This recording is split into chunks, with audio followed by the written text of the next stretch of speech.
Père, pourquoi m'as-tu abandonné? C'est là une des dernières paroles de Jésus.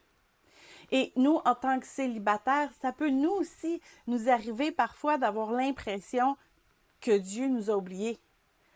Pourtant, malgré son questionnement, l'attachement de Jésus à son Père n'a pas changé.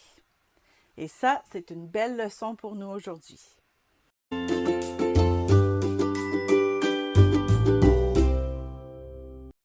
C'est dans le jardin de Gethsémani que Jésus a commencé à ressentir le silence de Dieu.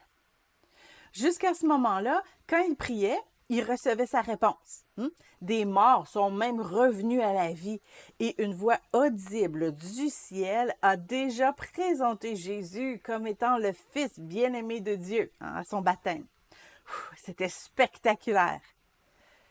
Mais là, dans le jardin, Jésus vit un moment d'angoisse profond et Dieu semble même pas répondre.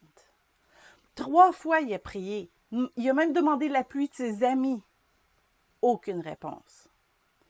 Jésus est donc bien placé pour comprendre notre douleur quand nous, on est en angoisse dans une situation de notre vie. Quand on tient la main d'un bien-aimé, par exemple, qui est allongé sur son lit d'hôpital. Ou quand on reçoit une lettre de congédiement alors qu'on venait de recevoir un défi financier. Nous aussi, on peut demander à nos amis de prier avec nous. Mais l'angoisse est quand même là. Et le silence aussi. Les évangiles de Matthieu et de Luc indiquent qu'un ange est venu le fortifier. Comme pour nous, un beau cantique ou un bon verset peut aussi nous apporter du réconfort. Un réconfort, mais pas la réponse. Pour Jésus, ce moment d'angoisse, c'était même pas la fin de ses tourments. Il y a eu bien pire après. Il y a eu la trahison de Judas, le reniement de Pierre, puis bien sûr, la souffrance inimaginable de la croix. C'est pas étonnant que sur la croix, Jésus a dit « Père, pourquoi m'as-tu abandonné? » Marc 15, 34.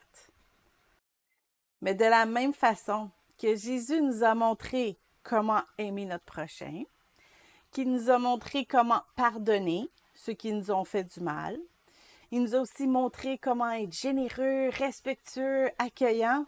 Bien là, à la croix, il nous a montré quoi faire quand on semble subir le silence de Dieu. Jésus a bien sûr exprimé librement à Dieu comment il se sentait, mais il n'a pas commencé à douter le plan de Dieu. Il n'a jamais arrêté de croire en l'amour de Dieu et en ses promesses. Devant un silence dans nos prières, parfois on est tenté de faire ça. La souffrance est là, puis là on se demande, est-ce que Dieu y est vraiment concerné pour moi? Est-ce que Dieu a un plan pour ma vie? Des fois, on en arrive même à douter si Dieu existe vraiment. Puis là, on voit bien que ça, c'est la direction que l'ennemi veut nous faire prendre. Jésus, au contraire, nous a montré quelles paroles on doit prononcer après avoir exprimé notre déception à Dieu. Père, entre tes mains, je remets mon esprit. Luc 23, 46. C'est ce qu'on doit faire quand on a l'impression d'être devant le silence de Dieu. On doit s'abandonner à lui. On doit passer de la déception, où est-ce que tu es, Seigneur, à je m'abandonne à toi. Et non pas je crois plus. Jésus a prononcé cette parole juste avant de relâcher son dernier souffle. Et c'est une belle image pour nous. C'est quand on choisit de lâcher prise, de remettre la situation entre les mains de Dieu. C'est là qu'on trouve vraiment le repos. Ça ne veut pas dire d'abandonner notre rêve, mais c'est de remettre notre rêve entre les mains de Dieu. C'est de laisser le Seigneur agir en son temps et à sa façon.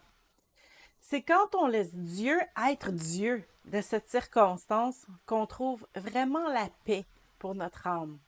C'est pas juste de choisir d'attendre après Dieu, mais c'est de s'attendre à Dieu. C'est-à-dire de nous placer en attente de sa direction et de le laisser être au contrôle. Quand on vit dans l'angoisse d'une prière qui n'est pas répondue, quand on pense que Dieu est silencieux, Jésus nous comprend parfaitement. Il veut nous tenir la main dans notre temps de prière. Sa vie nous encourage à seulement faire confiance dans le plan de Dieu.